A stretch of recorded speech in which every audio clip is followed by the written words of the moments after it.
So during the planning phase, what's really important is how do you know when you're done? Because you always need to be thinking, always be closing.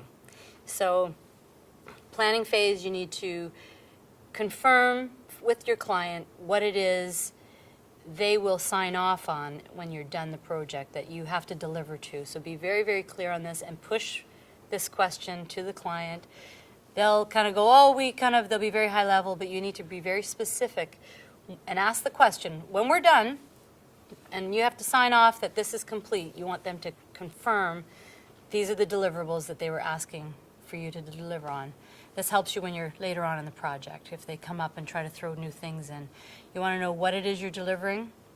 You want to know who you're delivering it to. What are the deliverables that you're delivering to? When do they want it done by? Your communication, how you're going to communicate. There's not just top 3 things. There's a lot of different things that come into play during that phase. So you do the best to pull from each area. And you can't stay textbook theory. You can't stick to that. You have to be flexible and be able to touch on all those points very quickly and in a very organized manner. In the planning phase, the project manager has to put a lot of emphasis on basically what the requirements are from the business. Accordingly, he has to make sure that he has a budget and schedule which is commensurate with the requirements, with the scope, as you may call it.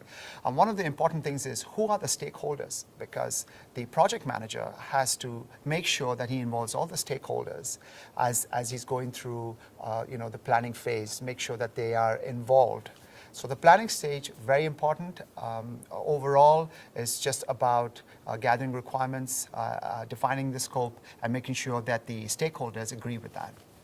So in the planning stage of a project, now that you've successfully identified all project stakeholders that have a vested interest in your project, you really want to hone in and develop an understanding of their requirements. So the collect requirements from those project stakeholders might be through interviews, documentation, reviewing files, and you truly get to understand what is the vested interest of each one of those project stakeholders, what are their requirements, what are their expectations with respect to the project. Risk management is a fundamental component of project management, and from my aspect and in my profession and my experience, risk management and identifying the risks early is extremely paramount to the success of any project.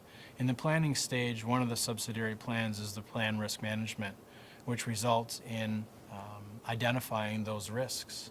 And through the development of a risk register and engaging those stakeholders in helping the project team and the project manager identify those risks can really make the difference on a project. And the all-encompassing umbrella in the successful delivery of the project is the project management plan. And that really brings forward all of those subsidiary plans, such as the cost management plan, the time management plan, the risk management plan, communication management plan. These all come into play within the project management plan.